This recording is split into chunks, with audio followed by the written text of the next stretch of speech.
Joniškis šiaurės Lietuvos širdis įsikūręs netoli Latvijos sienos. Tame žaliame žemėlapio lopinėlyje priskaičiuojama 11 000 gyventojų, save vadinančių tikrais joniškiečiais.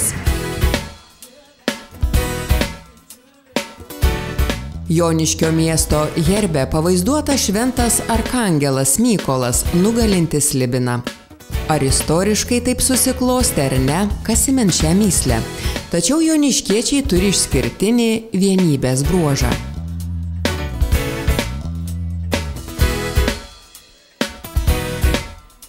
Visais metų laikais čia visada pilna gyvybės. Šis miestas ir jo apylinkės turtingi lankytinų vietų gausa, o patys žmonės svetingi, savo gimtojo miesto patriotai be galo kūrybingi.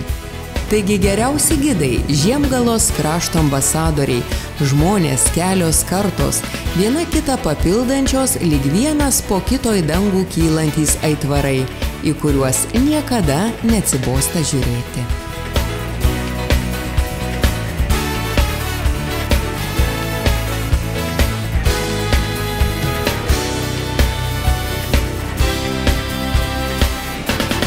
Joniškis yra vienas originaliausių radialinio plano urbanistikos paveldo objektų Lietuvoje.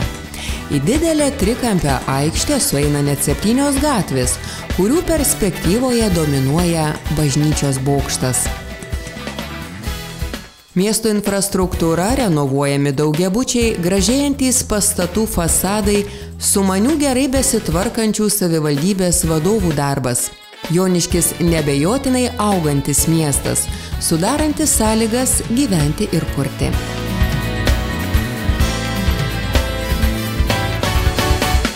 Joniškio kraštas išsiskiria savo gamta.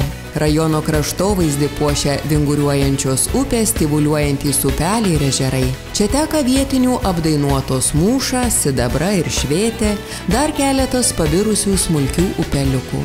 Didžiausi Tyrelio, Žagarės, Didmiškio. Mūšos Tyrelio telmologinio draustinio pažintinis, daugiau nei 3,5 km ilgio medinis takas, nutiestas tiesiai ant pačios pelkės. Tokio tipo takas Lietuvoje įrašytas į Lietuvos rekordų knygą, kaip ilgiausias pelkėje lentų takas. Pirmoji stotelė – apžvalgos bokštas. Įdomu tai, kad iš pažiūros paprastos konstrukcijos statinys yra plikomis rankomis pastatytas tiesiai ant klampios pelkės. Esą teko iškasti beveik 1,3 metro, kol pasiekė pusiau tvirtą pagrindą. Draustinis įtrauktas į Natura 2000 tinklo teritorijų sąrašą. Joniškio istorijoje ir dabartinėme gyvenime ryškią liniją užima žydų kultūrinis ir religinis paveldas. Iš viso pasaulio čia kasmet atvažiuoja žydai maldai už nekaltai žuvusius nuo nacių rankos. Iki šių dienų išliko unikalus Joniškio 2 sinagogų kompleksas. Joniškio rajono savivaldybė su atkurta Raudonąja ir Baltąja sinagogomis žydų kultūros paveldo kelio asociacijos narė. Parodos, koncertai, susitikimai, būtent šios sinagogos ir parodo savo daugiafunkciškumą – tarnystę žmonėms. Dažnai turistų autobusai stabteli prie įstabaus dydžio piliakalnio pavadinto Žvelgaičio vardu, bei apipinto įvairiausiomis legendomis, žmonių pasakojimais. Esą kalne buvusi kiaurymė, į kurią metęs akmenėlį girdėjai jį giliai nudunksint.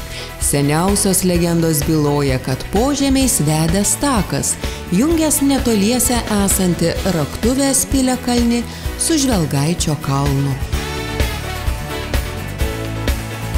Piliakalnis dažnai lankomas moksleivių ir yra tapęs jaunimo bei vyresnių žmonių pramogų ir poilsio vieta. Netoliese yra ežeras, kuriame ir žiemą, ir vasarą galima išsimaudyti. Šiaurės vakarų Lietuvos traukos centras Žagarės dvaro sodyba. Klasicizmo stiliaus rūmų pastato frontone Nariškinų herbas. U formos dvaro rūmų supa maždaug 70 hektarų ploto angliškas peizažinis parkas. Žagarės dvaro parkas yra vienas didžiausių ir įdomiausių Lietuvoje. Žagarės dvaro rūmai atviri visuomeniai. Čia rengiami kultūros vakarai, muzikos festivaliai, koncertai, parodos. Kiekvienais metais vasarą visa Žagarė pakvimpa vyšnių uogienė ir 3 Liepos savaitgalį 4 dienas vyksta jau tradiciniu šiame krašte tapęs Žagarės vyšnių festivalis. Tuomet kaliausėmis pasipuošė žagariečių sodybos, šventėje šurmuliuoja tradicinis prekiautojų iš visos Lietuvos ir Latvijos turgus, amatininkai, kulinarinio paveldo atstovai, tautodalininkai pristato istorinį, kultūrinį ir kulinarinį paveldą.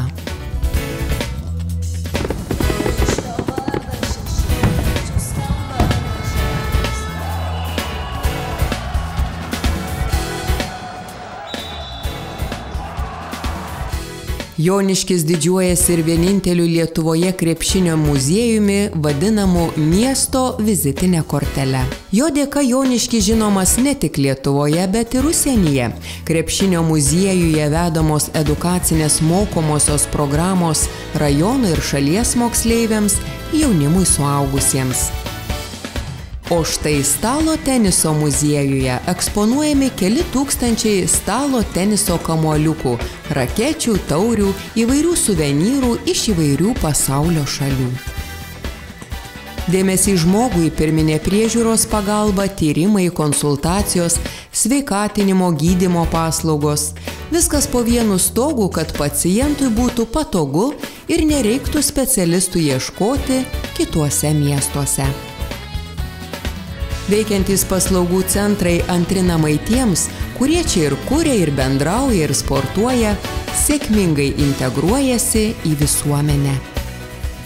Joniškiui gyvasties suteikia jaunimas. Augančios kartos siekia užsibrėžtų tikslų, mokosi, kuria, kiek įvairiausių konkursų laureatų, nugalėtojų išugdė talentingi pedagogai. Ar po darbo, ar po pamokų, ar tiesiog laisvų laiku. Joniškyje gyvenimas virte verda. Joniškio žemės derlingos, tad darbščių rankų reikia nuolat. Joniškis verslus miestas, modernios technologijos, sukurtos darbo vietos, skatina jaunus specialistus dirbti ir kurti čia. Ant daugelio sukurtų produktų įmonių prekinėme ženkle Joniškio vardas. Joniškiečiai žingeidūs, kūrybingi. Ar bibliotekoje, ar muziejuje visada yra ką veikti. Tad jei svečias paklaustų, bet kuris sutiktas gyventojas atvykėliui taptų puikiu gidu.